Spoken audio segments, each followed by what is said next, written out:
ओम श्री गंगाई नाथाय नमः। जय श्री गुरुदेव, जय श्री दादा गुरुदेव जी।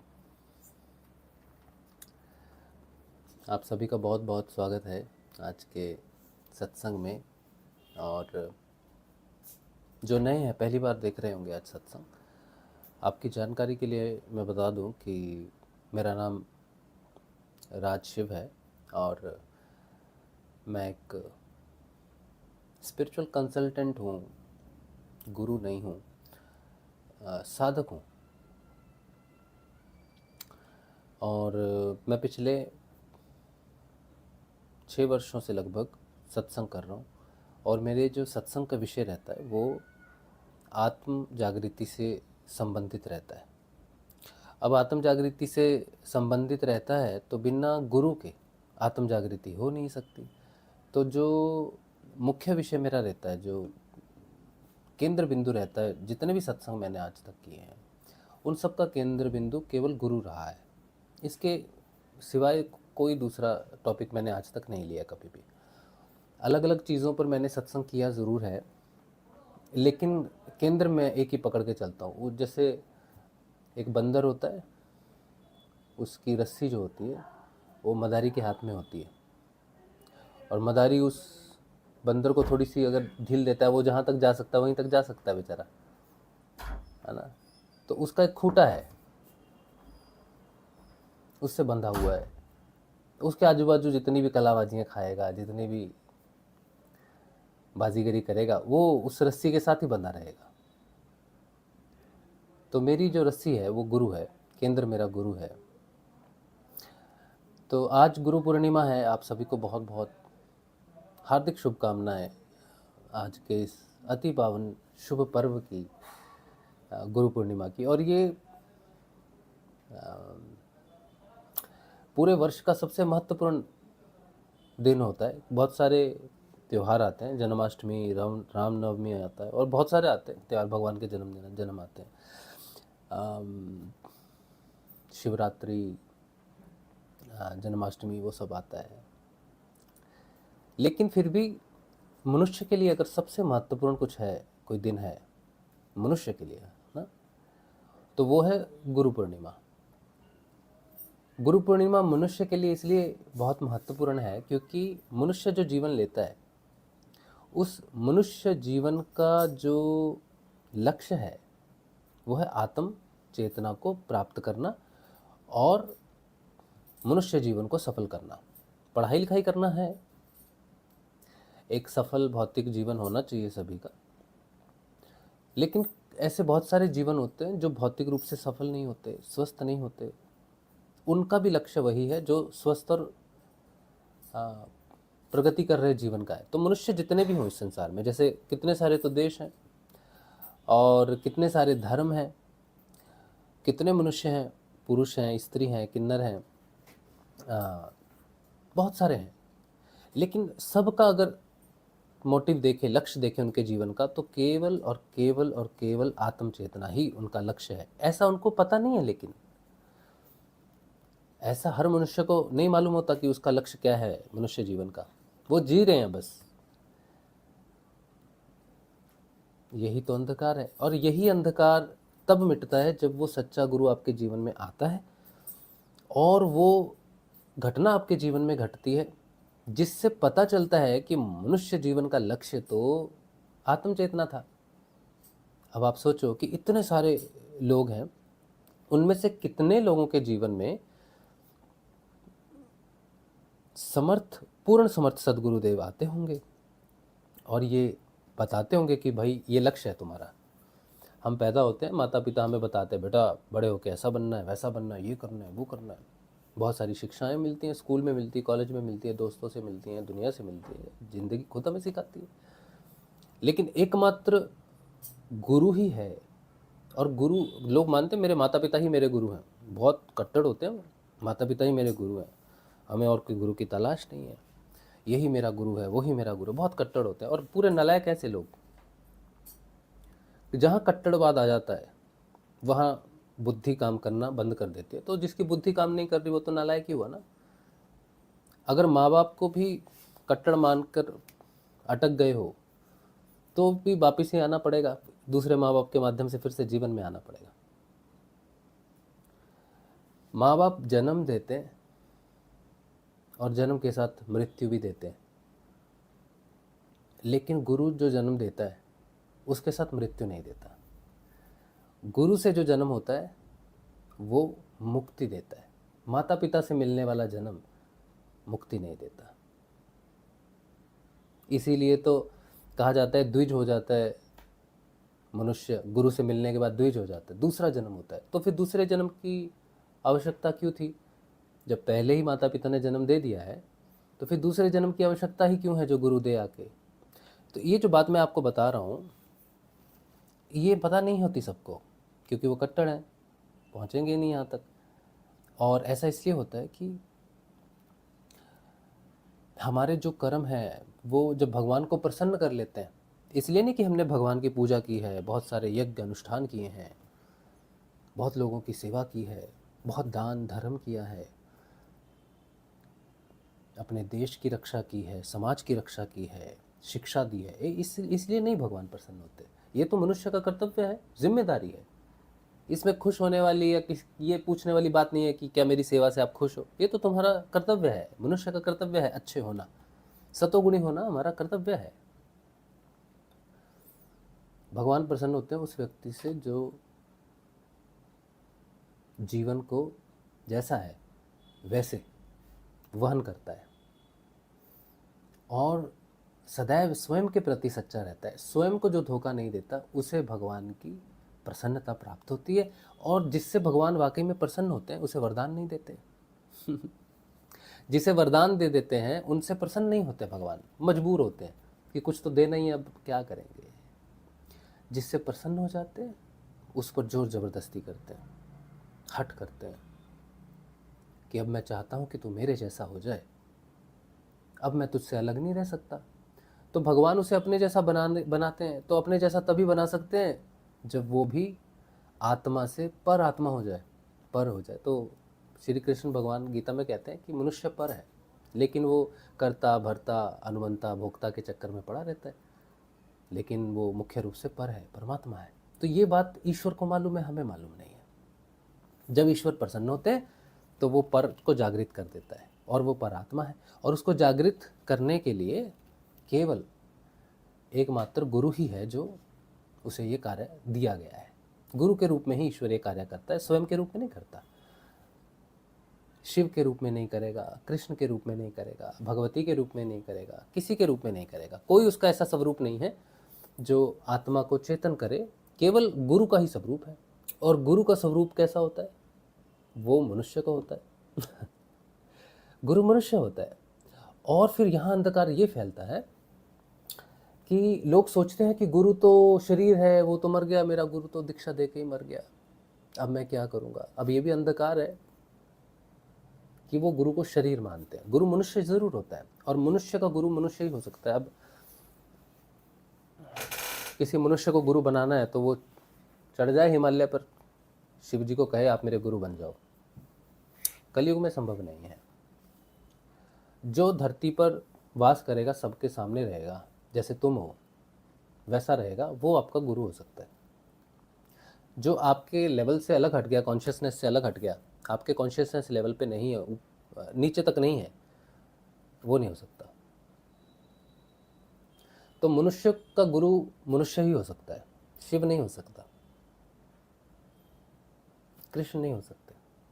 कहते हैं कि सबके गुरु कृष्ण है, वो कहते हैं ना सर्व जगत गुरु कृष्ण है, जगत गुरु शिव है, ऐसा कहते हैं। नहीं, ऐसा नहीं है। कृष्ण प्राप्त होते हैं आपको फल के रूप में, शिव फल है, फल के रूप में प्राप्त होते हैं। गुरु जब फलित हो जाता है तब कृष्ण प्रकट होते हैं। इसीलिए आपका सोचो, मेरे गुरुदेव का नाम है श्री रामलाल जी सियाग, नाम सुना है आपने? समर्थ सदगुरुदेव श्री रामलाल जी सियाग मेरे गुरुदेव का नाम है। आपके गुरुदेव का नाम, आज एक गुरु बहन ने हमको मैसेज किया, उन्होंने कहा कि आप जो एक्सप्लेन करते हो ना बड़ा अच्छा लगता है मुझे, तो मुझे पता नहीं वो मुझसे बातचीत कर रही हैं, तो मुझे तो पहली बार मैंने उनसे पूछा आपका नाम क्या है, आपके गुरुजी का क्या नाम है। तो वो गायत्री परिवार से हैं, और बहुत लोग हैं जो गायत्री परिवार से आते हैं, मुझसे बात करते हैं। और एक हरिद्वार में रहते हैं, उनके गुरु, अभी तो वो शरीर में नहीं है, तो गुरु की तो मृत्यु होती नहीं है, वो तो अपने शब्द में रहते हैं। तो वो गायत्री की दीक्षा देते हैं, श्री राम शर्मा है शायद उनका नाम। हाँ, तो अब वो तो उस पर उन गुरुजी से दीक्षित हैं, वो गायत्री परिवार से दीक्षित हैं, और बहुत लोग गायत्री परिवार में दीक्षित होते हैं, लेकिन वो मेरा सत्संग सुनते हैं, उन्हें लगता है कि बिल्कुल सही बात हो रही है, उनके साथ जैसा हो रहा है वैसी हो रही है। तो मेरा कहने का मतलब है कि अगर कोई गायत्री परिवार में है, श्री राम शर्मा जी का कोई शिष्य है, गुरुदेव श्री रामलाल जी साहब का कोई शिष्य है, श्री रामकृष्ण परमहंस जी का कोई शिष्य है ना, मुक्तानंद जी का कोई शिष्य है, योगानंद जी का कोई शिष्य है, लाहिड़ी महाशय का कोई शिष्य है, महाअवतार बाबा जी का कोई शिष्य है, नीम करोली बाबा का कोई शिष्य है, इनका शिष्य, ये जो इनको मैं तो गुरु मानता हूँ, कथावाचकों को मैं गुरु नहीं मानता। कथावाचक आपके अंदर सदोगुण भाव भरते हैं, लेकिन वो आत्म चेतना प्रदान नहीं करते, ठीक है। तो वो कभी भी आपके अंदर वो भक्ति तो प्रकट कर सकते हैं आपके अंदर, मतलब क्योंकि नाम जप करोगे, सात्विक जीवन जियोगे, तो भक्ति प्रकट होती है। भक्ति प्रकट होती है तो भगवान के प्रति एक आकर्षण पैदा होता है, और जब वो आकर्षण पैदा होता है तब फिर वो गुरु तक पहुंचते हैं। पहले भगवान डायरेक्ट नहीं आते, आ ही नहीं सकते, मार्ग नहीं है ना, आने का डायरेक्ट मार्ग नहीं है। शब्द के माध्यम से ही वो आ सकते हैं, उनको खींचने वाला भक्ति भी अगर आप करते हो, अच्छा वो ज़रूरी नहीं है कि भक्त जो शब्द है वो व्याप्त शब्द हो, भक्ति भाव से भी होती है, भाव से बाद शब्द तो बाहर की रचना है, लेकिन शब्द का व्याप्त या अव्याप्त रूप, भाव या फिर स्थूल रूप हो, तो उससे भगवान खींचे आते हैं। और वो भाव और शब्द जागृत होना चाहिए।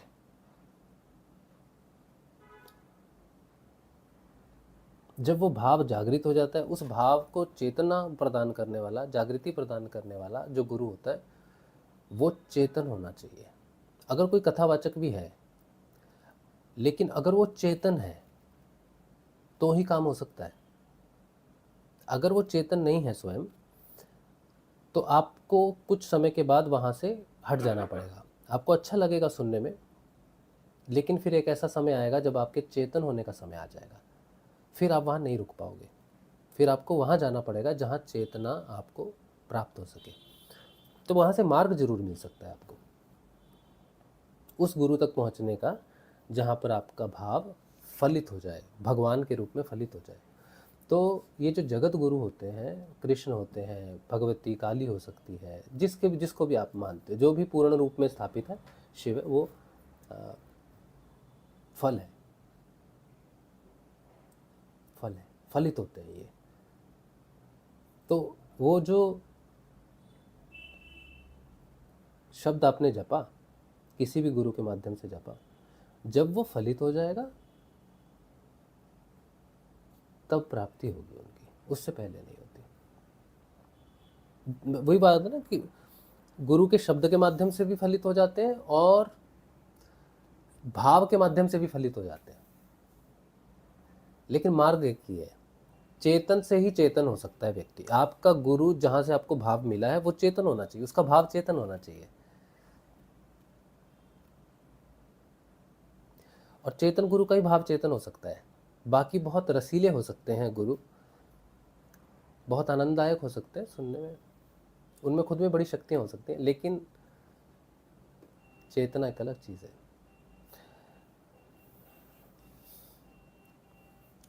तो जगत गुरु जितने भी जिसको आप मानते हो वो फल है, फल के रूप में है, इसीलिए उनको कह देते हैं कि ये जगत गुरु है। कृष्ण जगत गुरु हो सकते हैं, लड्डू गोपाल जैसे, लेकिन आप घर में रख के लड्डू गोपाल की पूजा करोगे तो वो फल के रूप में नहीं आएगा। भाव के रूप में आएगा, भगवान के रूप में आएगा, आपका डिफरेंस बना रहेगा। जब तक आप चेतन नहीं होंगे, एक निशानी है, जब तक कोई व्यक्ति साधक चेतन नहीं होता तब तक भगवान में और उसमें अंतर बना रहता है। आप कहोगे कि नहीं, हम में बहुत भाव है, भक्ति है, हमारे घर में लड्डू गोपाल है, तो वो अंतर रहेगा। आप उनको भोग लगाओगे, सुबह उठ के कपड़े बदलोगे, स्नान करोगे, बहुत कुछ, मतलब लड्डू गोपाल के साथ बहुत लोगों का तो ऐसा प्रेम है तो क्या ही बताएंगे, लेकिन वो भाव भेद बना रहता है, भगवान का और आपका भेद बना रहता है। जो चेतन हो जाता है, चाहे वो भाव से भक्ति के लाइन से आया हो चेतन हुआ, या फिर साधना के मार्ग से नाम जप से आया हो चेतन हुआ हो, चेतन होने के बाद जो जो कार्य होता है वो अंतर को शेष करने का होता है। भगवान और भक्त में, साधक में अंतर खत्म हो जाता है। ये चेतना की मुख्य निशानी है। और भी है निशानियाँ, ध्यान लगना, इंद्रिय अतीत।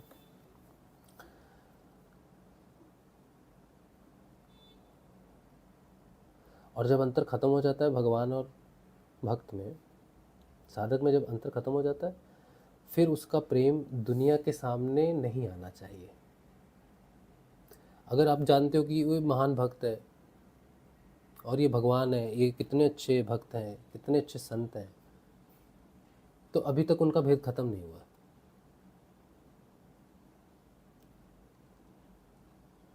ये बहुत मुख्य पॉइंट है।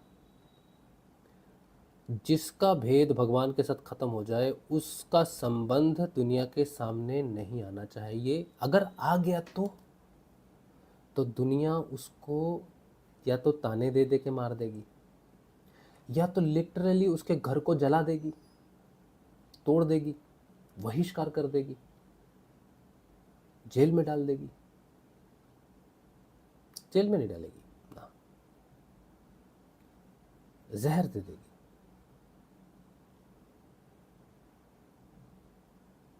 इसीलिए यहाँ के बाद भगवान और उस जागे हुए मनुष्य का जो प्रेम होता है, ये गुप्त हो जाता है। ये गुप्त है, आगे सब कुछ बर्दाश्त नहीं कर सकेगी दुनिया।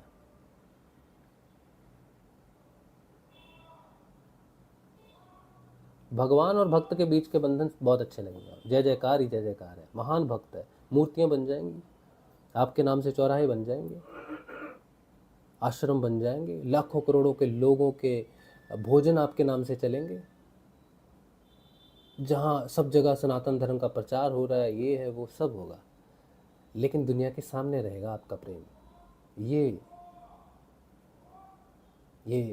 वो नहीं है। समझे क्या बोल रहा हूँ? तो जिस दिन आप गुप्त हो गए, लुप्त हो गए,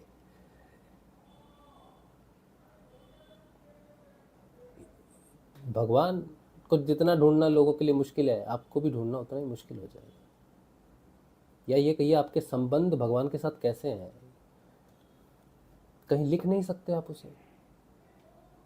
कोई कहेगा ना कि भाई आपको दुनिया का सबसे सर्वशक्तिशाली मनुष्य बना दिया जाएगा अगर ये चीज़ सामने आ जाए, तो दुनिया आपके कहेगी यार क्या भक्त है। आप बता नहीं सकते कि आपका संबंध भगवान के साथ कैसा है। ये प्रीवेसी इतनी ज़बरदस्त है बड़ी ज़बरदस्त प्राइवेसी है।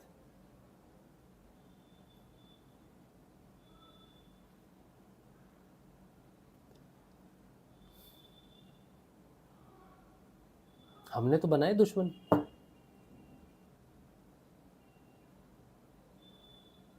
फिर हमें समझ में आ गई बात कि दुनिया में रहना है भैया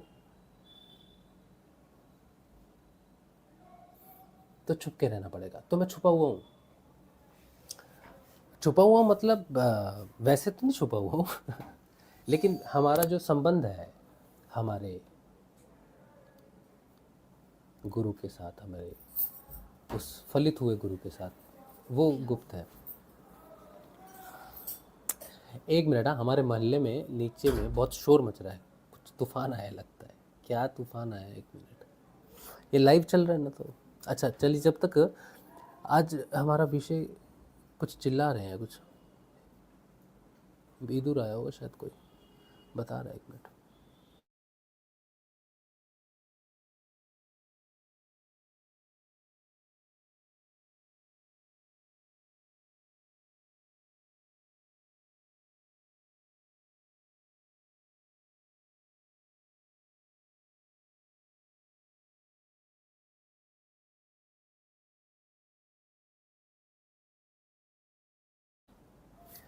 चलिए, तो एक है कुछ। चलिए, आप सभी को जय श्री गुरुदेव। मैं नाम ले लेता हूँ। मुकेश कुमावत, रामदास जी, परशुराम मात्रे। जय गुरुदेव आप सभी को। पाखी विश्वास, गौतम साहू, APG सुनीता, परमजीत कौर, आप सभी को जय गुरुदेव। जो 22, 20, 25 लोग देख रहे हैं और देखेंगे, आप सभी को जय गुरुदेव। और आप सभी को आज के इस पावन पर्व की बहुत शुभकामनाएं। तो आज का मुख्य टॉपिक मैंने लिया था। आज मैं बहुत दिन बाद सत्संग कर रहा हूँ। अब जो जिनको नहीं पता उनको मैं बता दूं कि मैं अस्वस्थ था, बीमार था, और अभी भी मैं पूरी तरह से ठीक नहीं हुआ हूँ। अभी भी मैं रिकवर कर रहा हूँ, और रिकवर नहीं हुआ है अभी, लेकिन ठीक है, चल रहा है। क्या हुआ था, मेरे को एक इन्फेक्शन पेट में है, बहुत पुराना है, वो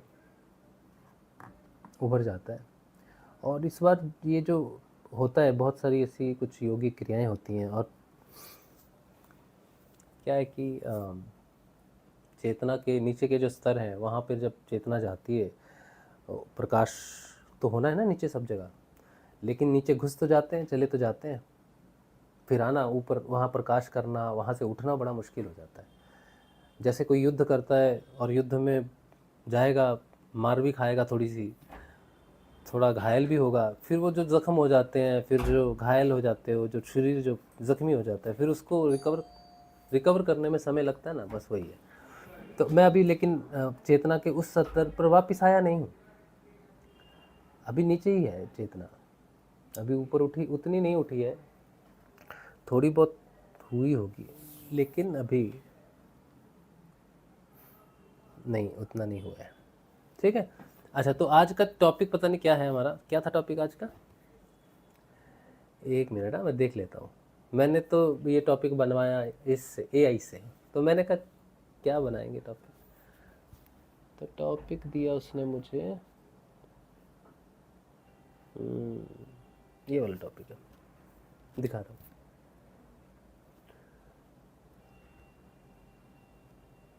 अरे ये तो मेरा ये आ गया,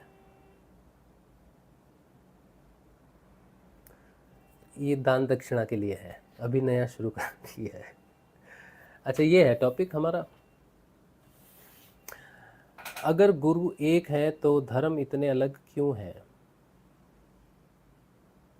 अगर गुरु एक है होना चाहिए था, तो धर्म इतने अलग क्यों है? वैसे तो ये टॉपिक मेरी खुद की समझ में नहीं आया। मैंने उसे बोला कि ऐसा बनाओ जैसे जो जेन जी है ना, जेन जी को समझ में जेन जी के लिए थोड़ा सा एक होना चाहिए अट्रैक्शन, क्योंकि आज की जो जेन जी है ना, उसी के लिए सब हो रहा है, उसी को ही खुश करने के लिए सारा संसार उनके पीछे भाग रहा है। क्योंकि अब क्या करेंगे, जो युवा होता है उसी से चलती है दुनिया, युवा की ऊर्जा से चलती है दुनिया। अब वो उल्टा चलाएंगे तो उल्टी चलेगी, लेकिन सीधी चलाएंगे तो सीधी चलेगी। तो उनकी ऊर्जा को दिशा देना ही बाकियों का धर्म होता है, कर्तव्य होता है। 1 मिनट आप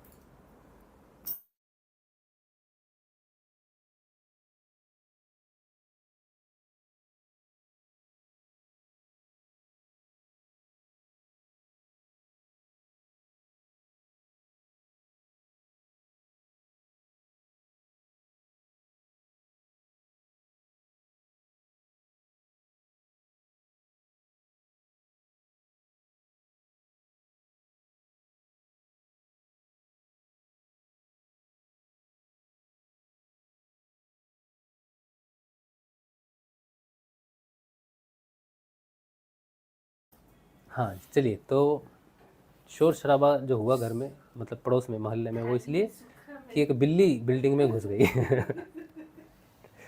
एक बिल्ली बिल्डिंग में घुस गई और जो सेक्रेटरी हैं हमारी बिल्डिंग के, वो बस तूफान मचा दिया उन्होंने।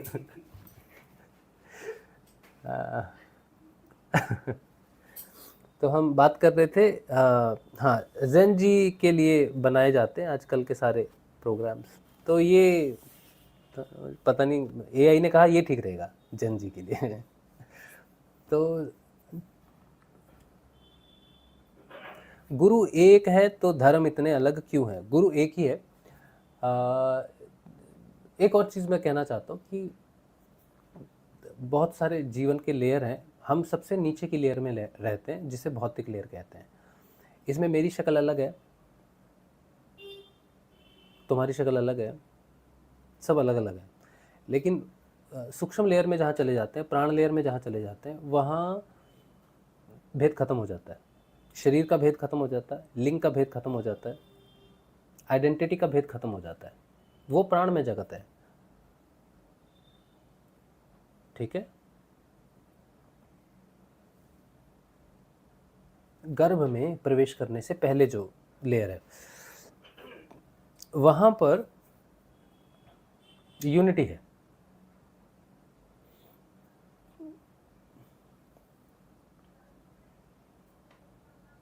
ठीक है, कोई भेद नहीं है। लेकिन भेद शुरू वहीं से होता है, निचली लेयर से, कि कौन किधर जाएगा, किस रंग का, किस रूप का, किस लिंग में, किस परिवार में, किस देश में, किस सेक्ट में, किस जात में जाएगा, किस धर्म में जाएगा। तो गर्भ में वो प्रवेश करता है भेद के साथ। तो जो कुछ भी नीचे घटना घटनी है हमारे इस स्थूल जगत में, जो कुछ भी घटना है, पहले वो प्राण जगत में डिसाइड होता है कि क्या क्या बनाना है इसका। इसकी पूड़ी तलनी है, आटे की पराठा बनाना है, रोटी बनानी है, नान बनाना है,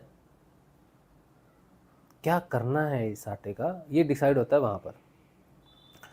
तो वहाँ पर गुरुओं का भेद नहीं है। जो गुरु अपने शरीर को छोड़कर प्राणमय जगत से अपने शिष्य को दिशाएं देता है, वो इस भौतिक जगत में किसी भी गुरु के माध्यम से और उस गुरु के किसी भी शिष्य के माध्यम से अपने शिष्य का मार्गदर्शन कर सकता है। उसको अधिकार है ये। सोचो कि आप एक परिवार में पैदा हुए और आपके परिवार में कोई एक आपका कोई गार्जियन एंजल है, आपके दादाजी, आपके परदादाजी, उनके भी परदादाजी, उनके भी परदादाजी, कोई हुआ था आज से 10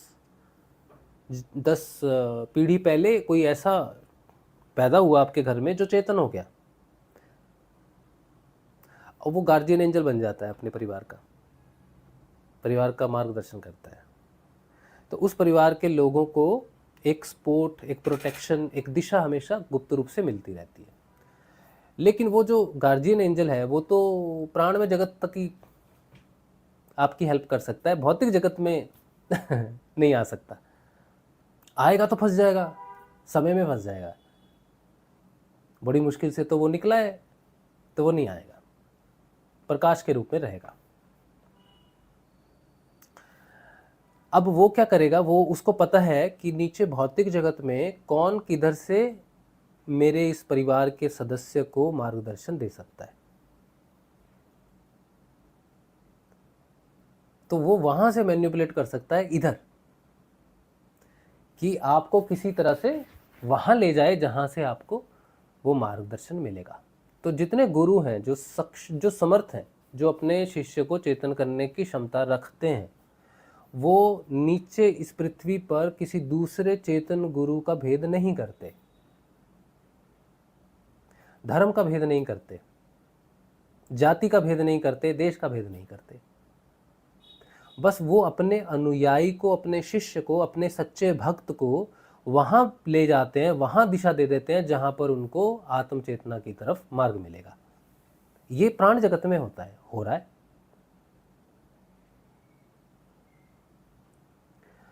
प्राण जगत में एक डील है। अब आप पूछोगे मुझे कैसे पता ये सब? पूछना चाहिए आपको कि ये तो बोलते रहे हो, आपको कैसे पता है? तो मुझे पता है। प्राण जगत में एक डील है।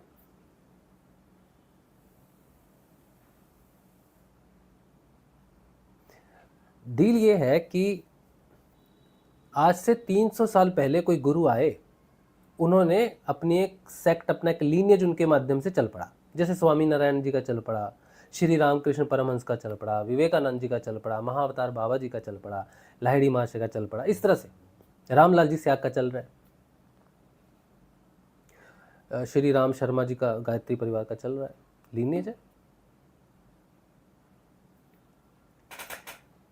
तो ये जो लीनेज है, ये जो सेक्ट है, ये देखते हैं कि पृथ्वी पर जो समय चल रहा है उस समय के अनुकूल कौन सा ऐसा मार्ग है जहां से हमारी लीनियज को फायदा हो सकता है। क्योंकि जो शिष्य होते हैं वो कहते हैं हमारे गुरु नहीं है, उनका कुछ लिखा हुआ नहीं मिलता, कोई मार्गदर्शन नहीं मिलता, कोई बताने वाला नहीं है, कुछ समझ ही नहीं आता है, किधर जाएंगे। तो उनको मालूम है, आपके गुरुजी को मालूम है, अगर वो नहीं है, कुछ लिखा हुआ नहीं है, कुछ भी नहीं है उनकी तरफ से, तो उनको ये मालूम है कि कुछ नहीं है इसके लिए, मार्गदर्शन के लिए क्या करेगा। और खुद इतना भी वहाँ पहुँचा नहीं है बच्चा कि जहाँ वो खुद स्वयं प्रदर्शित हो सके, खुद प्रकाशित हुआ नहीं है बच्चा अभी, तो भटक जाएगा बच्चा तो बहुत बुरी तरह से। तो उसको मार्गदर्शन करना है, जो उस समय का करंट सेक्ट है, जो सबसे ज़्यादा उचित है, चेतन है, और उस समय के आधार पर वो चीज़ों को समझ सकता है, तो सरेंडर कर देते हैं उसको। वो जो सेक्ट है 300 साल पहले था, वो सरेंडर कर देगा उस गुरु को जिसका करंट टाइम में चल रहा है। तो जो भी मार्गदर्शन होगा वो उधर से हो जाएगा, लेकिन सेक्ट बदलने की जरूरत नहीं पड़ेगी। स्वामी नारायण का है तो स्वामी नारायण का ही रहेगा, रामकृष्ण परमहंस का है तो रामकृष्ण परमहंस का रहेगा, श्री राम शर्मा का है तो श्री राम शर्मा का ही रहेगा, मुक्तानंद जी का, नित्यानंद जी का है तो उनका ही रहेगा, गणेशपुरी वाले। लाहिड़ी महाशय का रहेगा, उसी का ही रहेगा। लेकिन उसे पता चलेगा कि मुझे यहाँ खिंचाव क्यों हो रहा है, यहाँ खिंचाव क्यों हो रहा है, ये क्यों खिंच रहा है, चीटियाँ क्यों रेंग रही हैं आजकल मेरे यहाँ पर। क्योंकि वो इसलिए हो रहा है कि वो जो समय इस समय चल रहा है बेटा, अब नाम नाम दिया था तुमको जपने के लिए, कलयुग केवल नाम आधारा, लेकिन अब कलयुग तो है नहीं, अब ध्यान का विषय शुरू हो जा रहा है। लेकिन तुम्हें तो ध्यान की दीक्षा मिली नहीं, तुम्हें तो कहा गया था नाम जपना है केवल, ध्यान की दीक्षा मिली नहीं थी। और ध्यान फल होता है, ध्यान की दीक्षा दी भी नहीं जाती। गुरुदेव रामलाल जी स्याग जो दीक्षा देते हैं वो नाम की देते हैं, लेकिन ध्यान तो करने के लिए बोलते हैं, क्योंकि ध्यान फलित होना ही है, क्योंकि ये ध्यान का समय चल रहा है। लेकिन इस संसार में कहीं भी ध्यान की दीक्षा नहीं दी जाती, ना ही दी जा सकती है। फल नहीं दिया जा सकता। आपने कहानियों में सुना होगा कि भर्तहरि को फल मिला, अमर फल खा ले बेटा, वो उस पर मैंने सत्संग किया था, तो वो फल नहीं है, बीज मिला था। सिद्ध योग कल्प तरु का अमर फल है, बोलते हैं ना, अमर फल है। तो फल बोलते हैं लेकिन देते हैं बीज। सिद्ध योग फल है, लेकिन उस फल को पाने के लिए बीज दिया जाता है कि मैं तुम्हें सिद्ध योग का फल दे रहा हूं, क्योंकि फल देने का मतलब है कि मैं वो बीज तुमको दे रहा हूं, इसको लगा लो तो फल तुम्हें मिलेगा। लेकिन फल दिया नहीं जा सकता डायरेक्ट, फलित होती है चीज, हमेशा बीज ही दिया जाता है। एक पुरुष एक स्त्री के गर्भ में बीज डालता है, तब संतान फलित होती है। प्रकृति के गर्भ में पुरुष बीज डालता है चेतना का, तब प्रकृति में पेड़ पौधे पत्ते फूल हम सब पैदा होते हैं। डायरेक्ट फल कहीं नहीं है बेटा। तो अब जो कलयुग का जो समय है, ये फलित होने का समय है। जितने भी नाम जप रहे हैं लोग, कोई तो 500 साल से जप रहा है, ऐसे ऐसे सेक्ट है लगातार पिछले 500 साल से वहां नाम जप चल रहा है 24 आवर। आप जाओगे और अगर आपके अंदर वो नाम जप फलित हो गया, चाहे कहीं से भी आए हो, कोई भी नाम जप के आए हो, अल्लाह जप के आए हो, जीसस जप के आए हो, वाहेगुरु जप के आए हो, जो भी जप के आए हो, फर्क नहीं पड़ता। अगर वो फलित हो गया है और तुम ऐसी जगह चले जाओ जहां नाम लगातार सेल्फ सस्टेन है, जैसे सूर्य सेल्फ सस्टेन करता है ना, वैसे जहाँ भी नाम सेल्फ सस्टेन चल रहा है, जैसे मेरे अंदर चल रहा है, ए जपा जाप बोलते हैं उसको, तुम्हारे अंदर चल रहा होगा, ए जपा जाप बोलते हैं। रामलाल जी स्याग के शिष्यों में 1-2 दिन में ए जपा जाप चलता है, जो बड़ी मुश्किल बात होती है। तो वो जहाँ जिस जगह पे, जिस मूर्ति में जहाँ वो चल रहा है, वहाँ उसके साथ बैठ जाओ, जाके ध्यान लग जाएगा तुम्हारा। तुम ध्यान करोगे ना तो ध्यान लगेगा। अगर फलित होने के लिए तुम तैयार हो तो, अगर फलित होने के लिए तैयार नहीं हो तब नहीं लगेगा तब तुम वहां जाओगे। तुम्हारे अंदर ऐसे जाप लगा हुआ है और तुम ऐसी जगह चले जाते हो जो चेतन जगह है, तो तुम्हें क्रिया वगैरह हो सकती है, थोड़ी क्रिया, मूवमेंट, थोड़ा खिंचाव महसूस हो सकता है, थोड़ा यहाँ खिंचाव हो गया, यहाँ हो गया, ये हो सकता है, लेकिन ध्यान नहीं लगेगा। ध्यान सिर्फ जब तुम फलित होने के लिए तैयार हो, जैसे पृथ्वी फलित होती है, हाँ, स्त्री फलित होती है, वैसे ही साधक भी फलित होता है। एक कुमारी लड़की है, वही एक दिन मां बनेगी, हाँ, वैसे ही साधक है, वो एक दिन योगी बनेगा जब वो फलित होने के लिए तैयार हो जाएगा। तो मेरे बेटे, जो भी नाम जप रहा है, जो भी गुरु, जो भी सेक्ट में तुम हो, अब वो समय ऐसा आ गया है कि खिंचाव शुरू होगा, सबको होगा, और तुम दौड़ोगे, क्योंकि तुम्हें तुम्हारे गुरु ने ध्यान के विषय में बताया नहीं होगा, किसी ने नहीं बताया, क्योंकि बताने का समय ही नहीं था। उस समय बताते तो तुम उस समय ध्यान करने लग जाते। 200 साल बताते ना पहले, 200 साल पहले बताते कि ध्यान करो, तो बहुत बहुत नुकसान हो जाता। ध्यान का समय नहीं था ना, सभी के लिए ओपनली ध्यान का समय नहीं था। कुछ चुने हुए लोग होते थे जो डेवलप हो जाते थे, उनको गुप्त रूप से ध्यान की दीक्षा दे दी जाती थी, सभी को नहीं दी। गुरु अपने सभी शिष्यों को ध्यान की दीक्षा नहीं देता था, जो डेवलप हो जाता था बहुत आगे, उसको आगे बढ़ा देता था। लेकिन अभी सभी के लिए वो तैयार है नहीं है, मतलब ये अब तो बात ही नहीं है कि तुम तैयार हो कि नहीं हो। और ये तो बड़ी दूर की बात है कि ये तो मेरे गुरुदेव नहीं है, इसकी बात मैं क्यों सुनूं, वहां क्यों हूं, ये क्यों, ये तो बात ही नहीं है। अब इतनी आगे निकल चुकी है बात। अब ये ध्यान का समय है, फलित होने का समय है, स्ट्रॉन्ग टाइम चल रहा है ना। आम का पेड़ कब लगता है? मार्च अप्रैल में शुरू हो जाता है, आम का सीजन आना शुरू हो गया, मार्च अप्रैल मई, हाँ,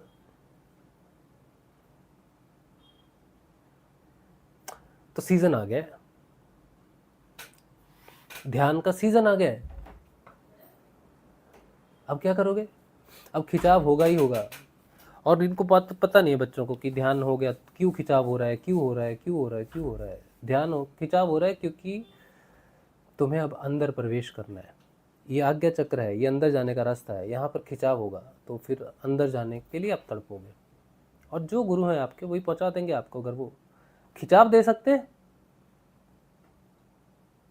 अगर खिंचाव दे सकते हैं तो मार्ग भी प्रशस्त कर सकते हैं। आपको टिके रहना है।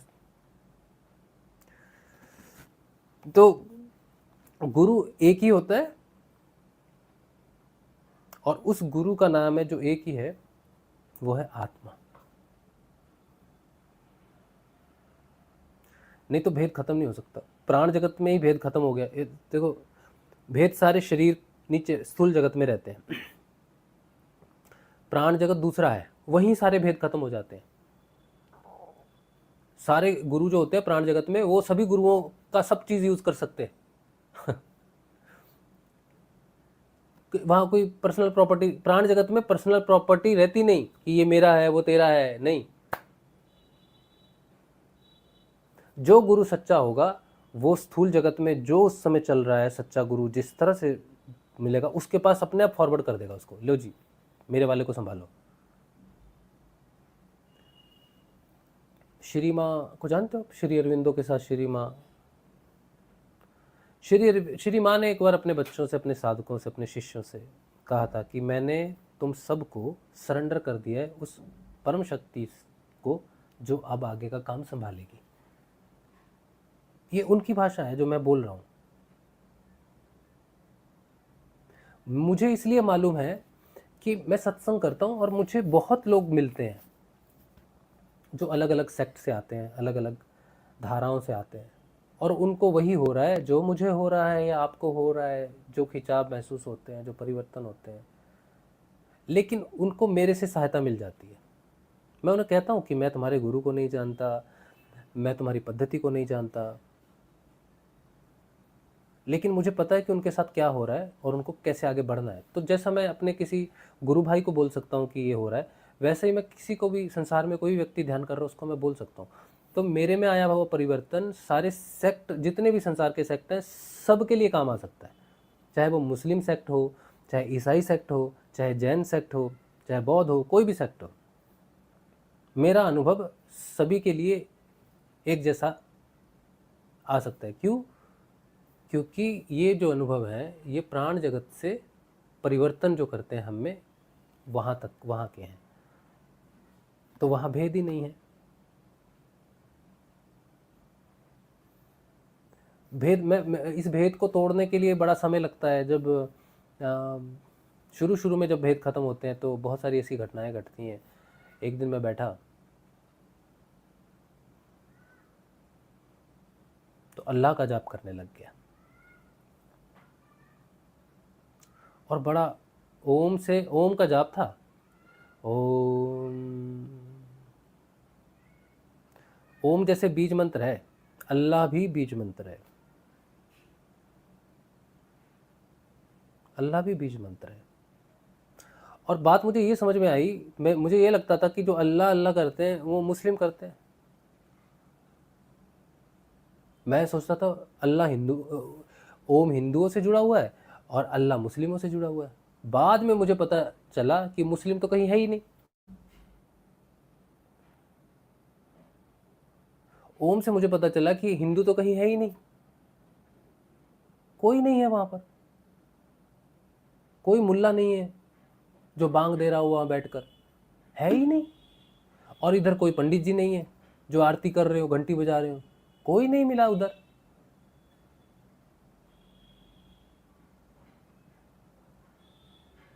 सूर्य का प्रकाश है,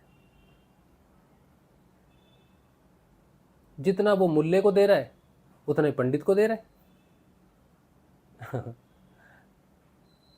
जल है। तो मैं देख रहा हूँ, तो मैं ध्यान कर रहा हूँ और मैं अल्लाह को जप रहा हूँ, तो मुझे बड़ी शांति मिल रही है। मैंने अपने गुरु भाई को बताया, उन्होंने विरोध किया मेरा। क्यों विरोध किया? विरोध का कारण ये था कि कुछ आतताई लोग होते हैं, अल्लाह के नाम से मारकाट कर देते हैं,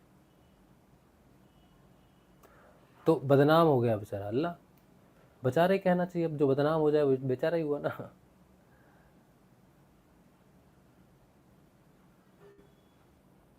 मनुष्य ने शब्द बदनाम कर दिया,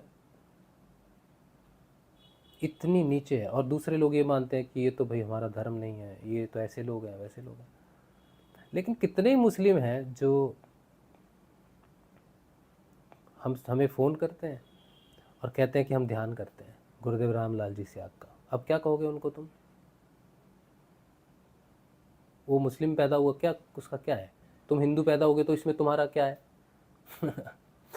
भारत को छोड़कर बाहर तो या तो मुस्लिम है या ईसाई है। हिंदुओं की संख्या भारत, पूरे विश्व में कितनी है? एक ही देश है, ये इंडोनेशिया में होंगे कुछ एक, और इधर उधर फैले हुए हैं, बस भारत से गए वो फैले हुए हैं। ओरिजिन कहाँ है हिंदुओं का भारत को छोड़कर? लेकिन ईसाइयों का ओरिजिन तो बहुत जगह पर है। 800 करोड़ लोगों में 200 करोड़, चलो मान लिए 200 150 करोड़ हमारी संख्या है, 200 करोड़ होंगे, तो बाकी कितने बचे? 600 करोड़। या तो वो हिंदू या मुस्लिम है या फिर ईसाई है। कैसे होगा परिवर्तन? सर्व कल्पितम ब्रह्म कैसे होगा? इस भौतिक जगत में परिवर्तन संभव नहीं है। परिवर्तन तो हायर लेवल पे होना चाहिए, और वो तुम्हारे अंदर होगा, तुम नहीं बदल सकते। जैसे ये धर्म परिवर्तन कर देते हैं, ईसाई कन्वर्टेड होते हैं लोग, ऐसे नहीं होगा। जैसे मैं बैठा हूँ तो मेरा भेद खत्म होना है कि मैं एक सेक्ट से नहीं आता, तो मुझे वो परिणाम मिलना चाहिए, शब्द से मिलना चाहिए। और शब्द ऐसे ऐसे हैं जो सुनने में लगेंगे वाहियात शब्द है, वाहियात, अश्लील, सुनने में हमें लगेगा अश्लील शब्द है ये, लेकिन अंदर का जो तंत्र है जिसे कुंडलिनी बोलते हैं, वो कुंडलिनी जब जागृत होती है तो उसके लिए जैसा पैर का अंगूठा, हाथ का अंगूठा, हाथ की उंगलियां, आंखें, नाक, कान, वो भेद नहीं करती। शरीर के किसी अंग के साथ उसका कोई भेद नहीं है। तुम्हारे लिए भेद हो सकता है, तुम चड्डी बनियान पहनते हो, हम कुछ अंगों को छिपाते हैं क्योंकि संसार है, समाज है, छिपाना भी चाहिए, समाज में रहना है तो वही वो इज्जत की बात है ना। लेकिन तंत्र में नहीं होता है।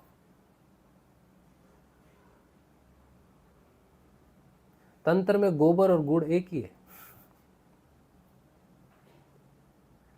जिसके लिए तंत्र गोबर बन के आएगा वो तमोगुण की ऊर्जा का संचार करता है, और जिसके लिए तंत्र गुड़ के रूप में प्रस्तुत होता है उसके लिए सकारात्मक रूप से मुक्ति का मार्ग देता है।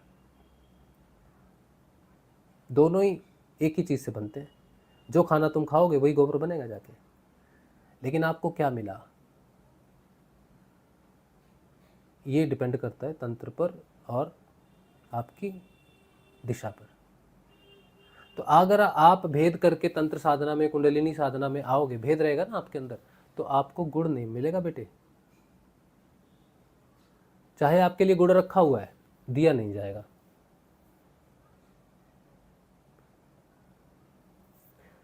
तो जो भेद करते हैं तंत्र में उन्हें गोबर ही मिलता है, क्योंकि भेद भेद रहता है ना।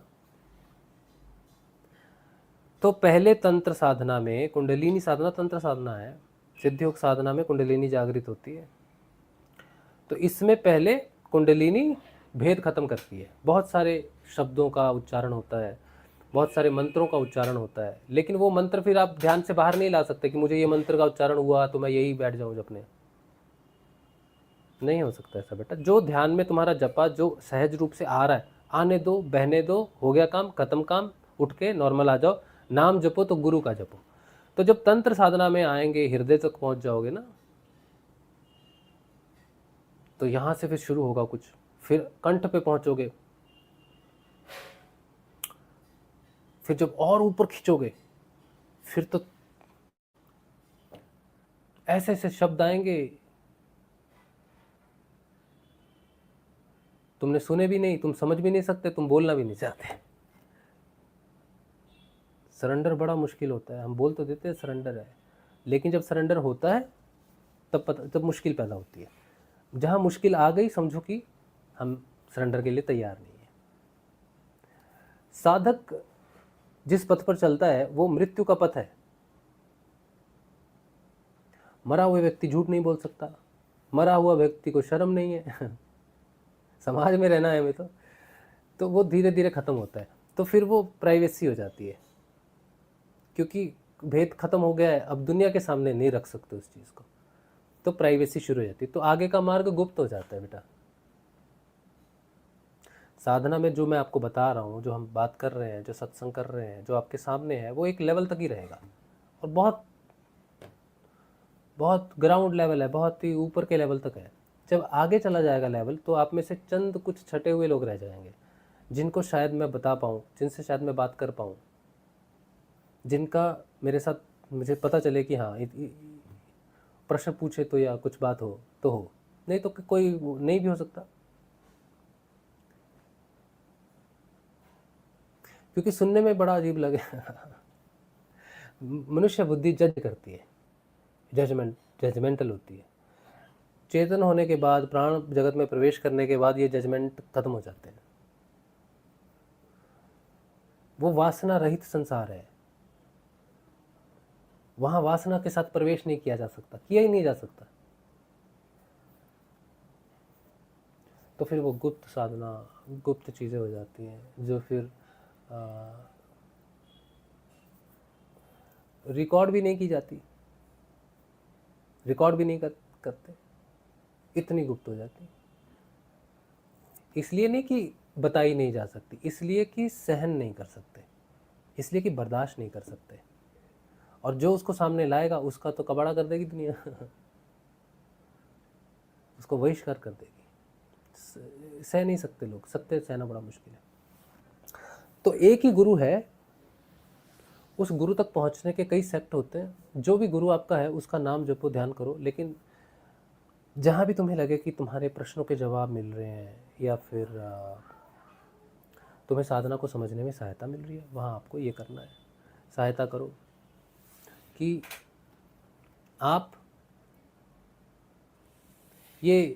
आप सहयोग कर सकते हो हमारे सत्संग में।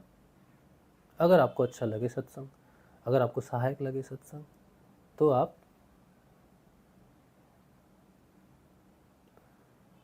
सहयोग कर सकते हैं, नहीं तो ज़रूरत नहीं है। ठीक है, कोई ये नहीं है।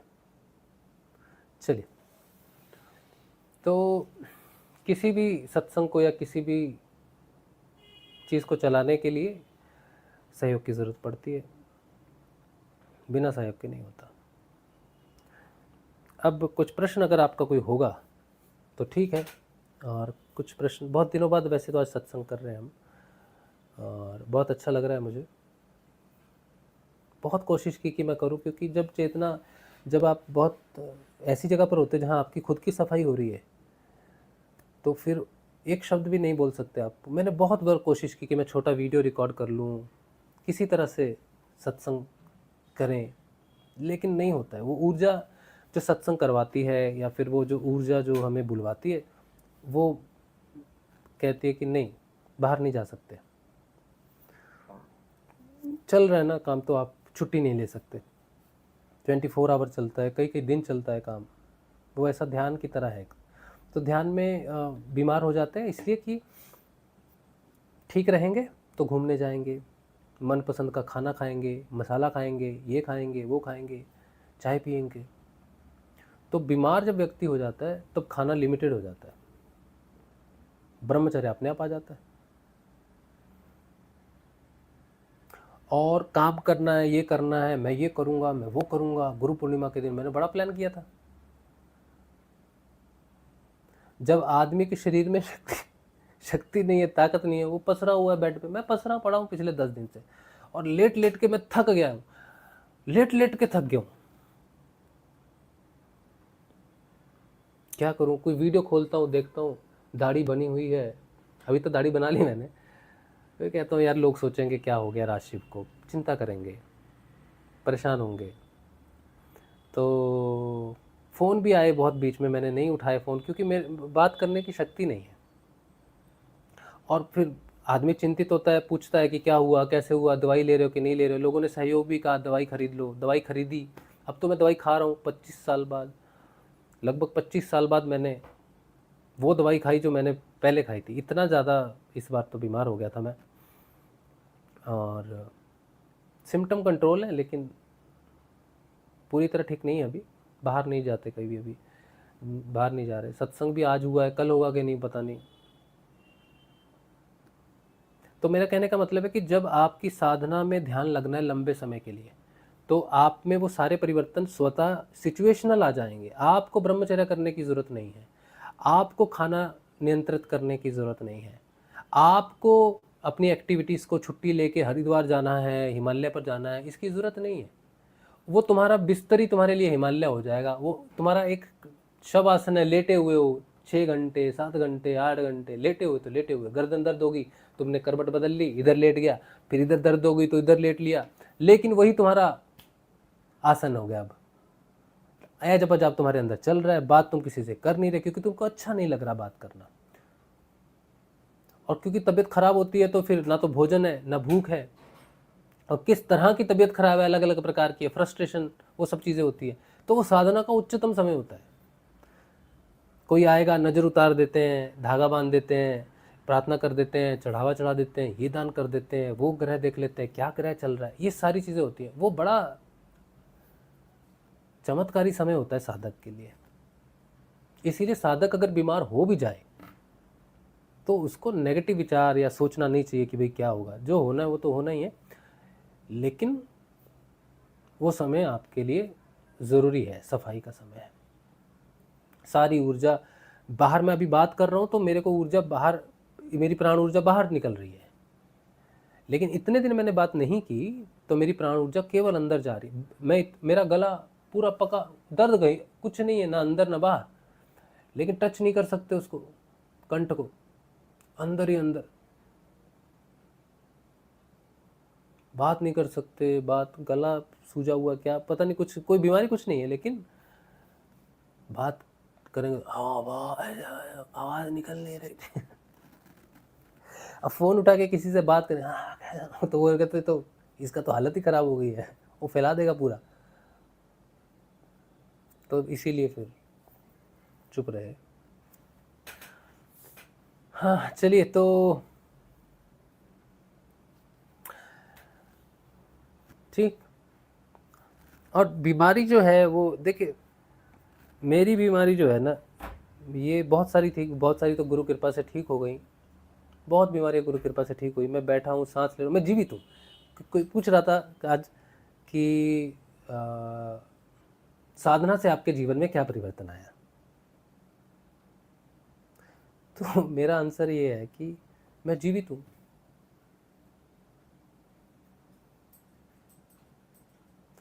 दो 2019 के बाद मैं जीवित हूँ, यही मेरी साधना का परिवर्तन है सबसे बड़ा। बीमारियां तो ठीक हो गई, तुम जीवित हो तो इधर नहीं तो उधर, लेकिन जीवित रहना तो बड़ा ज़रूरी है। बीमारियों के ठीक होने से पहले साधना के लिए जीवित होना ज़रूरी है। तो किसी को अगर सबसे बड़ी देन जीवन ही मिली हो, और ऐसा जीवन जिसमें आप साधना कर सकते हो आराम से, 2019-20 के बाद मेरा भौतिक जीवन नहीं है, नौकरी वाला जीवन नहीं है, सिर्फ सत्संग वाला जीवन है। जो कुछ भी है वो साधना से संबंधित है, पूरा आउटलुक साधना से संबंधित है। 2001 में मुझे प्रॉब्लम हुआ था, और प्रॉब्लम हुआ अपनी गलतियों से होता है, बंदा बीमारियाँ मतलब आदमी पालता है, इग्नोर करता है सिम्टम्स को। तो मुझे इंटेस्टाइन का इन्फेक्शन हुआ था, पूरा फूड पाइप जो है ना, होठों से लेकर अनस तक, मेरा पूरा फूड पाइप कॉम्प्रोमाइज्ड है, सॉफ्ट या फिर बहुत ही सेंसिटिव है, बहुत जल्दी इन्फेक्शन हो जाता मुझे। तो पहले मेरा अपर सिस्टम जो होता है, जिसे ईसाफोगस कुछ बोलते हैं, उसमें थोड़ा इन्फेक्शन हुआ। इन्फेक्शन पेट में गया, पेट से फिर इंटेस्टाइन में गया, लार्ज इंटेस्टाइन में गया, कोलन तक पहुंचा। तो वो कभी इधर कभी उधर होता है, तो उसको बोलते हैं क्रोन डिसीज़ बोलते हैं उसको, अल्सरेटिव कोलाइटिस। लार्ज इंटेस्टाइन में घाव हो जाते हैं और शरीर आइडेंटिफाई नहीं कर पाता, लाइनिंग बदल जाती है शरीर की, शरीर खुद ही घाव कर देता है, ऑटो इम्यून डिसीज़ भी बोलते हैं उसको। तो वो ठीक हो सकती है केवल और केवल डीएनए चेंज हो तो। डॉक्टरों के पास क्षमता नहीं है, आयुर्वेद से भी ठीक नहीं हो सकती। आयुर्वेद के तो ग्रंथ लिखे हुए हैं, ऋषियों ने, महर्षियों ने लिखे हुए हैं बहुत कुछ, लेकिन कुछ बीमारियां नहीं ठीक होती, आयुर्वेद से भी नहीं ठीक हो सकती, नहीं ठीक हो सकती, चाहे किसी भी ऋषि ने लिखा है, किसी भी ऋषि ने लिखा है। कुछ बीमारियां सब सप्रेस हो सकती हैं या बिल्कुल गायब हो सकती हैं, ऐसा लगता है, लेकिन उस व्यक्ति को वो बीमारी फिर से हो सकती है किसी ऐसी चीज़ से या किसी चीज़ से, तो वो बोलेगा यार हो गई, ठीक नहीं हो सकती। उस ठीक होने के लिए सिर्फ एक ही है, मेरा जो विश्वास है, मैंने जो देखा है, मैंने उस चीज़ को देखा हुआ है, मैंने उस चीज़ को पाया नहीं अलग बात है, लेकिन मैंने विटनेस कर लिया था कि कोई भी बीमारी संसार में है, कोई भी बीमारी, एनी बीमारी, एनी डिसीज, वो भगवान के मंत्र से ठीक हो सकती है, मंत्र से ठीक हो सकती है। अगर कोई इलाज है तो वो मंत्र है, जैसे गायत्री मंत्र है। महामृत्युंजय मंत्र है। मैंने जो शक्ति देखी अपने जीवन में वो थी महामृत्युंजय मंत्र की शक्ति। महामृत्युंजय मंत्र के लिए इस बात का कोई प्रभाव नहीं पड़ता कि वो बीमारी किस स्टेज पर है,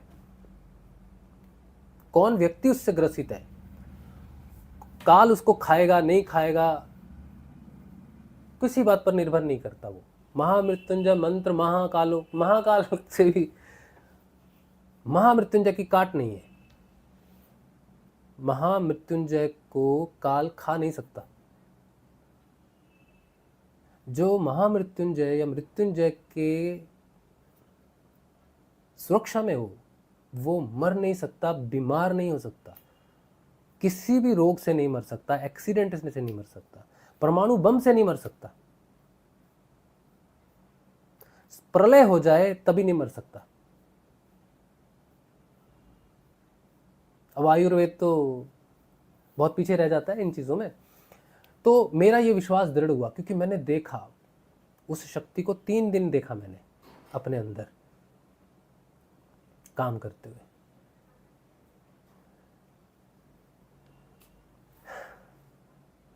लेकिन मेरे भाग्य में नहीं था। महामृत्युंजय आपको बचा सकता है, सुरक्षा दे सकता है, लेकिन अमर नहीं कर सकता।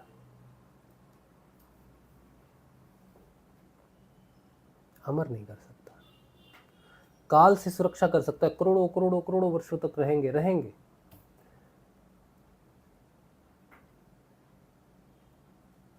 लेकिन मार्ग नहीं देता, अमरता का मार्ग नहीं देता। जैसे रावण को चाहिए था ना, रावण कहता था मुझे अमर होना है, अमरता का मार्ग नहीं मिला उसको। सारे वेदों का ज्ञान मिला, सारे मंत्रों का ज्ञान मिला, लेकिन अमरता का ज्ञान नहीं मिला। अमरता का जो ज्ञान है, अमरता जो है वो केवल गुरु दे सकता है, केवल गुरु दे सकता है। गुरु जो शब्द को उच्चारण करता है उस शब्द से हो सकता है। तो जो भी बीमारी किसी को है, गुरुदेव कहते हैं ना सारी बीमारियां ठीक हो जाएंगी, तो ये इसका लॉजिक है बिल्कुल। कोई भी बीमारी ठीक हो सकती है तो वो मंत्र से हो सकती है, बस सिर्फ मंत्र से हो सकती है, ये मेरा दृढ़ विश्वास है। और लेकिन वो जो पूरा शरीर बदल जाता है, पूरी काया का नव निर्माण हो सकता है। शरीर में बीमारी तो दूर की बात है, काया का नव निर्माण किया जा सकता है। इंटेस्टाइन में कोई समस्या है, नव निर्माण किया जा सकता है उसका। आयुर्वेद से नव निर्माण नहीं किया जा सकता, रिपेयर किया जा सकता है। किसी भी मेडिसिन से रिपेयर किया जा सकता है, उसी चीज़ को रिपेयर करके ठीक किया जा सकता है, नया जैसा बना दिया भैया। लेकिन ये वही है जो बीमार हुआ था। लेकिन मंत्र से एक ऐसे स्वरूप की रचना की जा सकती है जो बीमार नहीं हो सकता, नव निर्माण हो जाएगा, ट्रांसफॉर्मेशन ही हो जाएगा। जैसे आटा है, आटे को गूंद के अब कुछ और ही बना दिया, पहले कुछ और था अब कुछ और बना दिया। आटे की रोटी बन गई, अब रोटी वापस आटा तो बनेगी नहीं, है ना। रोटी थोड़ी सी कच्ची रह गई, उसको ज़्यादा पका लिया, रोटी थोड़ी सी जल गई है तो जला हुआ भाग निकाल दिया, उसको मैनिपुलेट करके खाने लायक बनाया जा सकता है, लेकिन वापस आटे में नहीं लेके जाया जा सकता उसको। मंत्र से वो काम किया जा सकता है। इसे बोलते हैं सर्कुलेशन। जैसे रिसाइकल होता है, उस आटे को रिसाइकल, उस आटे की रोटी को रिसाइकल किया जा सकता है वापस उस फॉर्म में जिस फॉर्म में आप चाहते हो। सिर्फ आटे वाली फॉर्म में नहीं, बल्कि जितनी भी फॉर्म उस आटे की रही, उस किसी भी फॉर्म में उसको लेके जाया जा सकता है। ये है मंत्र की शक्ति, और ये वो मंत्र है जो गुरु से मिलता है। यह है गुरु मंत्र की शक्ति। तो मैंने देखा है उस मंत्र को भी जो दे सकता था, मेरे नहीं ठीक हुआ उससे, क्योंकि मेरे भाग्य में वैसे ठीक होना नहीं था, मेरे भाग्य में ऐसे ही लिखा है। तो अब ये चल रहा है।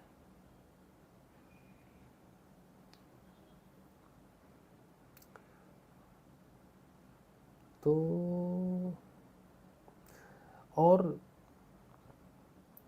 अपने शरीर को अपने अनुसार चलाने के लिए प्राण में जगत में स्थिर होना ज़रूरी है, और उसी का जद्दोजहद चल रही है।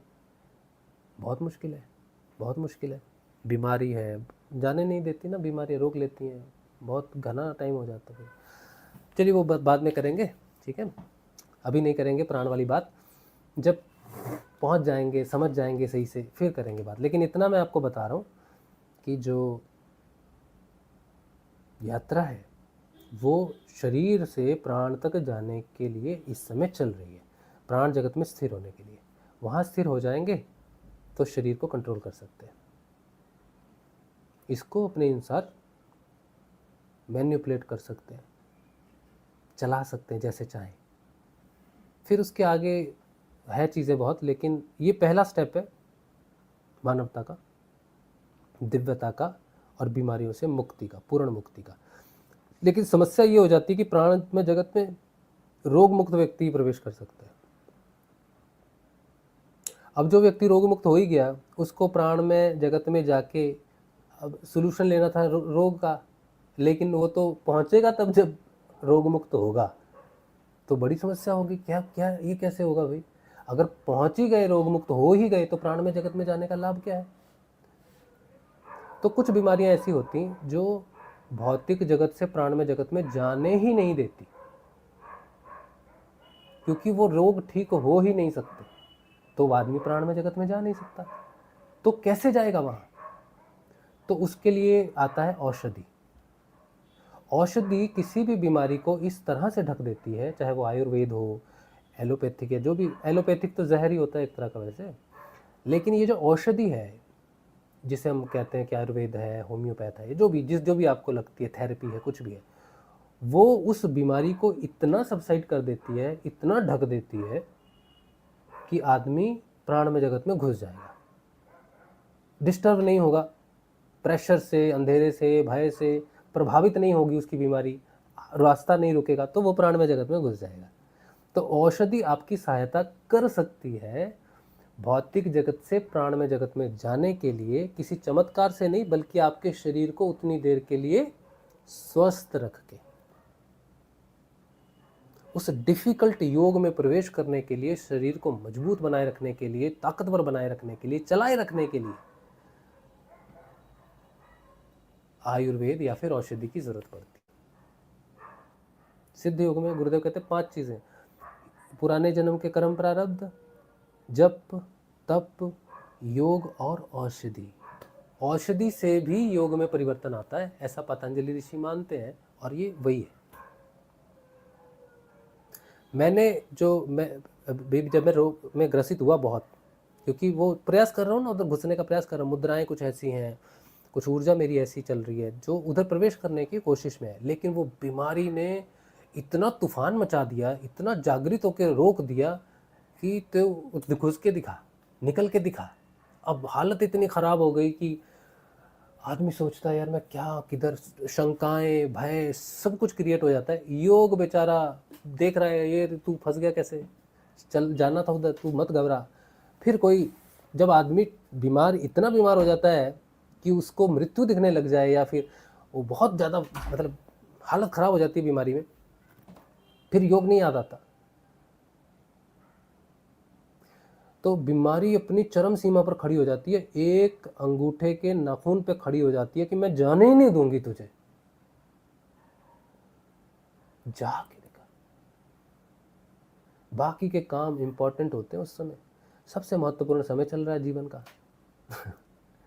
मेरे जीवन का इस समय बहुत महत्वपूर्ण समय चल रहा है, मेरे बेटे की एडमिशन का टाइम है, उसकी फ़ीस जमा करने का टाइम है, उसके स्कूल में जाके कॉलेज में जाके फॉर्म भरने का टाइम है, मेरा जाना इधर ज़रूरी है, वो काम है, घर के काम है, बहुत चीज़ें, वो सारे काम रोक देते हैं।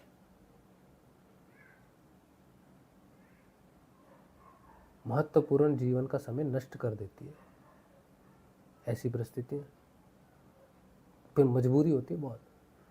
तो उस समय के लिए भगवान ने जो रास्ता दिया है युद्ध में सहायता करने के लिए, तो औषधि का वो समय है।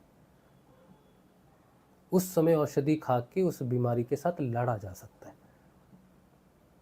योग के लिए भी अपने आप को बलि किया जा सकता है, और अपने भौतिक काम भी चलते रहें। ये है उपयोग औषधि का, इसके अलावा कुछ और नहीं है। ये अभी तो मैं औषधि से, फिर अभी आपके सामने ये सत्संग हो रहा है, ये किसके बल पर हो रहा है? औषधि के बल पे हो रहा है। अगर मैं औषधि नहीं लेता तो ये नहीं पहुंचता गुरु पूर्णिमा, ये सत्संग। आज गुरुदेव को हमने क्या दिया? कुछ नहीं दिया। मैं बाजार जाके फूल नहीं ला सका, तो बालकनी से एक दो तुलसी का पत्ता लेके गुरुदेव की पूजा की है।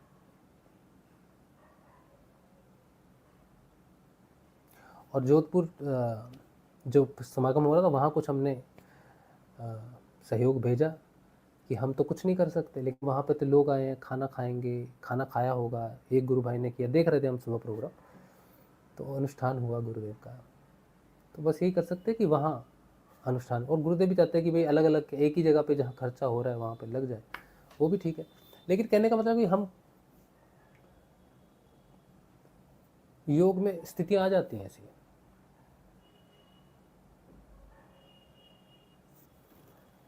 तो बहुत कुछ करना चाहते हैं हम लोग, लेकिन प्राण तभी कर सकते हैं जब प्राण ऊर्जा शरीर में है।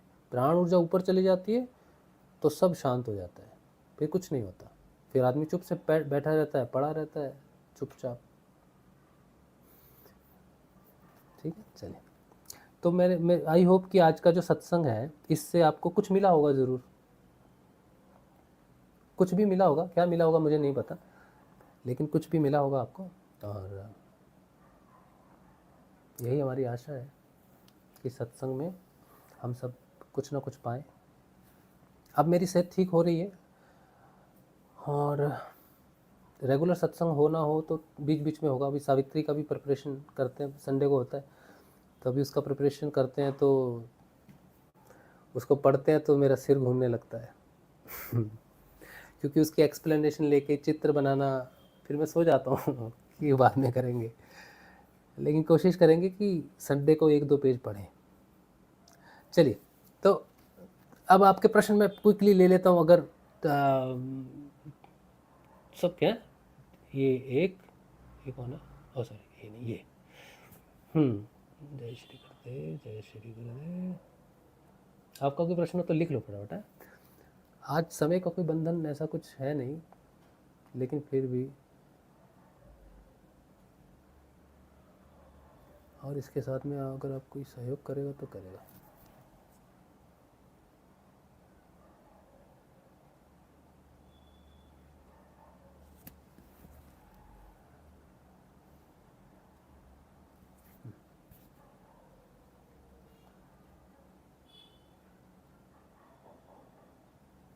जय श्री गुरुदेव आप सभी को। आप सभी ने अच्छे से मनाया होगा गुरु पूर्णिमा का आज का त्यौहार।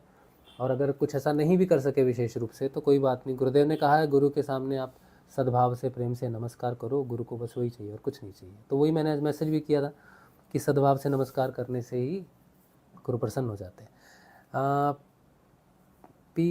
पीतामिका, what medical problem have you developed? ये तो पहले से ही है, अभी तो काफ़ी रिकवरी हो गई है वैसे तो स्पॉन्डिलाइटिस था, स्वीयर स्पॉन्डिलाइटिस, स्पीयर, वो गुरुदेव की कृपा से सबसाइड हो गया।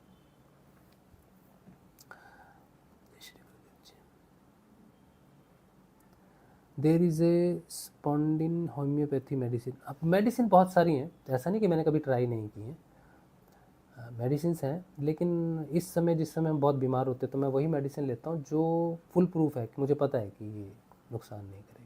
जो होम्योपैथी भी खाई मैंने, सब खाई, लेकिन मुझे सूट की नहीं।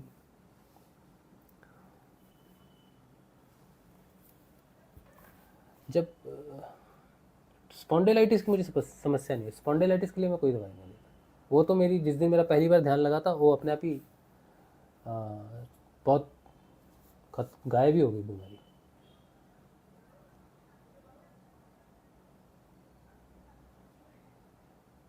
मंत्र जाप के अलावा मैं किसी चीज़ में विश्वास नहीं करता।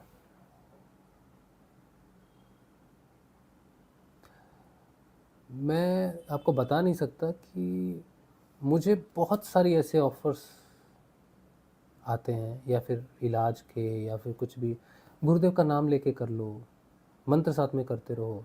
साथ वाली बात ही नहीं है, मंत्र के साथ मैं कुछ नहीं करता, मैं सिर्फ एक ही काम करता हूँ, मेरा एक ही लक्ष्य है, साथ वाला कोई लक्ष्य ही नहीं है, दो चीज़ें हैं ही नहीं मेरे जीवन में। मंत्र के साथ ट्राई करना जैसे है ना, या गुरुदेव का नाम लेते लेते ये कर लो वो कर लो, कुछ नहीं। मरा हुआ व्यक्ति मरा हुआ ही है, उसके लिए आप कुछ नहीं कर सकते। इससे ज़्यादा मैं कुछ नहीं कह सकता। मेरी बीवी भी जब मुझको बहुत घबरा जाती है या फिर कुछ ऐसी स्थिति पैदा हो जाती है तो घबरा जाता, परिवार घबरा ही जाता है, तुम्हारे सिवाय कौन ही है। तो मैं एक ही बात कहता हूँ कि तुम घर बदल लो, वास्तुशास्त्र चेंज कर लो, ये कर लो वो कर लो, इससे मरे हुए व्यक्ति को क्या फ़र्क पड़ता है। एक मुर्दे को आप एक घर में रख दो जिसका वास्तु खराब है, उस मुर्दे को ऐसे घर में ले जाओ जिसका वास्तु अच्छा हो, क्या फ़र्क पड़ेगा उस मुर्दे को, वो तो मर गया। तो मैं साधक बना मर के बनाऊं, जीवित नहीं हूं। जीते जी जो मैंने साधना की है ना, वो तो उठपटांग है, उसमें तो कोई समर्पण नहीं है, उसमें तो कुछ भी नहीं है। मेरी साधना शुरू होती है 2019 से, मेरे दूसरे जन्म से शुरू होती है। और एक बार व्यक्ति मर गया तो वो मर गया, उसके लिए कुछ नहीं कर सकते आप। और ये तो ऐसा मरना है, यहाँ तो श्राद्ध भी नहीं होते, भौतिक रूप से कोई तो उसके लिए श्राद्ध होता है, यहाँ नहीं होता।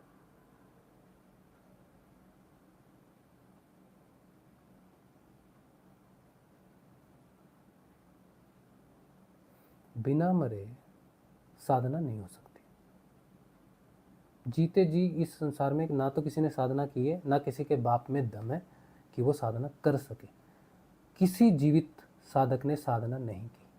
जो आज मैं सुन रहा था ना, गुरु पूर्णिमा के अवसर पर कहा जा रहा था कि कोई अपने जीवन से 1 हफ्ते का समय निकाल दे प्रमोशन देने के लिए, कोई 1 साल का समय निकाल दे प्रमोशन करने के लिए, ये प्रमोशन नहीं है। गुरु के काम के लिए 1 हफ्ता, 1 दिन, 1 साल, इसकी कोई वैल्यू नहीं है। गुरु नहीं लेता इन चीज़ों को, गुरु लेता है पूरा जीवन, 24 आवर्स। 24 आवर्स का मतलब 24 आवर्स, उसमें तुम हग रहे हो, खा रहे हो, बात कर रहे हो, गाली दे रहे हो, झूठ बोल रहे हो, संभोग कर रहे हो, ईर्ष्या कर रहे हो, वो सारा का सारा गुरु का समय है। उस हर समय में परिवर्तन है।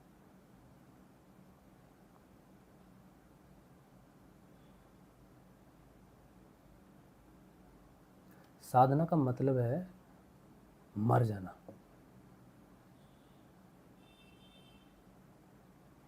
कुछ नहीं कर सकता मरा हुआ व्यक्ति, किसी के लिए कुछ नहीं कर सकता।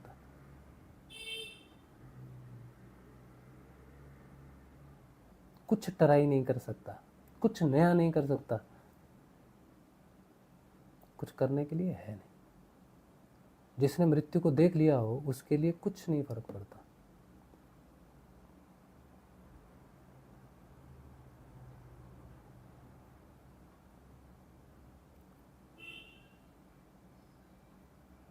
मैं नहीं मरता तो आपके सामने नहीं बैठा होता। जितने लोग प्रचार कर रहे हैं और जो जिंदा है, जिंदा रह के जिंदा हुए प्रचार कर रहे हैं, समय के समान है, वो फलित होंगे। किसी नौकरी में फलित हो जाएंगे, किसी की हेल्थ में फलित हो जाएंगे, किसी को कुछ मिल जाएगा, किसी को कुछ मिल जाएगा, किसी को कुछ मिल जाएगा। जो जीवित रह के प्रचार कर रहे हैं, जो मर गए हैं और मरे हुए प्रचार कर रहे हैं, उनको अगर कुछ मिलेगा तो वो मिलेगी आत्मचेतना, आत्म प्रतिष्ठि, परमात्मा में लय होना, और कोई फल नहीं है उसका। इसके अलावा कोई फल नहीं है। परमात्मा हो जाने के सिवाय दूसरा कोई फल नहीं है साधना का। और जिसको मिल रहा है कोई दूसरा फल, तो वो मरा नहीं है।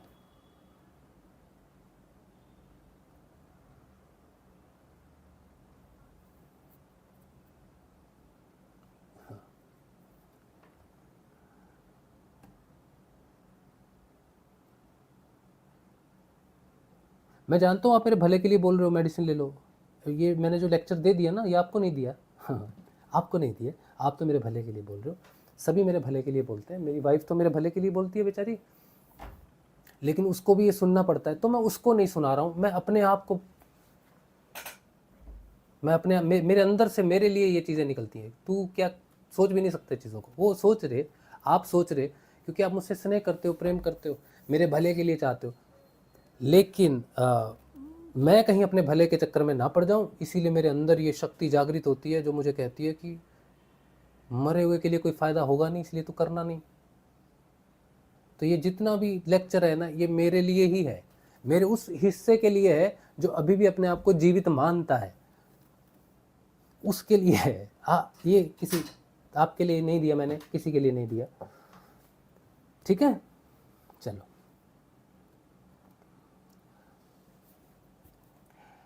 उसके बाद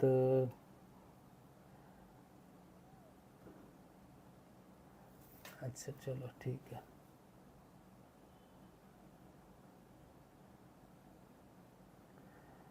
गुरु भाई गुरुदेव से कहिए नमस्ते। नमस्ते। मेरे सिद्ध योग की पुस्तक मिल जाए तो ले लो, सिद्ध योग की पुस्तक। आप लेते नहीं, मुफ्त में आपको लेनी नहीं है, जो उसका प्राइस है वो आपको लेना नहीं है, वो आपके पास है नहीं, तो मैं क्या करूं? फ्री में लेनी है तो ले लो, अगर फ्री में नहीं ले सकते तो पैसे की ले लो। वो दोनों ऑप्शंस आपको चाहिए नहीं, तो क्या किया जा सकता है? आप कह रहे हो कम दाम करेंगे, कम दाम होगा नहीं उसका, फ्री में ही तो फिर देना है तो कोरियर का दाम दे दो चलो। और अगर आपको सम्मान की बहुत पड़ी अपने, तो 100 रुपये कोरियर का लगता है, वो दे दो, पुस्तक ले लो, जो करना है करो, ले लो। मैं तो सब तरफ से तैयार हूँ। 1 रुपया भेज दो, 1 रुपये में ले लो, 2 रुपये भेज दो, 2 रुपये में ले लो, 500 रुपये भेज दो, 500 रुपये में ले लो। लेनी है तो पुस्तक ले लो, मेरी तरफ से कोई दिक्कत नहीं है। दिक्कत आपके मान सम्मान और प्रतिष्ठा की है कि आपको फ्री में नहीं चाहिए। बहुत सारे ऐसे साधक हैं, गुरु भाई गुरु बहन हैं, जिन्होंने कहा था 6 पुस्तकें मेरी, ली तो एक ही, उन्होंने ली एक ही है, तो बाकी मैंने कितनी पुस्तकें तो फ्री में डिस्ट्रीब्यूट की हैं, क्योंकि वो स्पॉन्सर पुस्तकें थी। तो और ले लो, कोई दिक्कत ही नहीं है, मेरे पास तो पड़ी है, जगह घेरी हुई है। मैं तो सोचता हूँ मैंने छपा क्यों ली, बेचने की क्षमता ही नहीं है मुझ में, तो मैंने क्यों छपा ली, मुझे तो पता नहीं, जगह घेर रही है बेकार में, ज़रूरत नहीं है लोगों को। चलो ठीक है, चलिए ये तो हो गया जी अपना आज का काम। और मुझे आशा है कि आपकी जो साधना है वो फलित हो जाए ध्यान में, और आप नए जन्म में प्रवेश करो, और गुरु कृपा से आपको इस जन्म में सफलता प्राप्त हो और आप आगे बढ़े। ठीक है, इसी के साथ आज का सत्संग जो है वो श्री गुरुदेव के श्री चरणों में रख देते हैं। बाकी जैसी जो उनकी इच्छा, वैसे सत्संग में हम आगे आपके सामने प्रस्तुत होंगे। ठीक है, मेरी सेहत ठीक है, ठीक हो रही है, चिंता मत कीजिए, समय समय पर हम सत्संग करेंगे और साधना में आगे बढ़ते रहेंगे। ठीक है जी, गुरु पूर्णिमा की आपको सभी को बहुत बहुत शुभकामनाएं। जय श्री गुरुदेव, जय श्री दादा।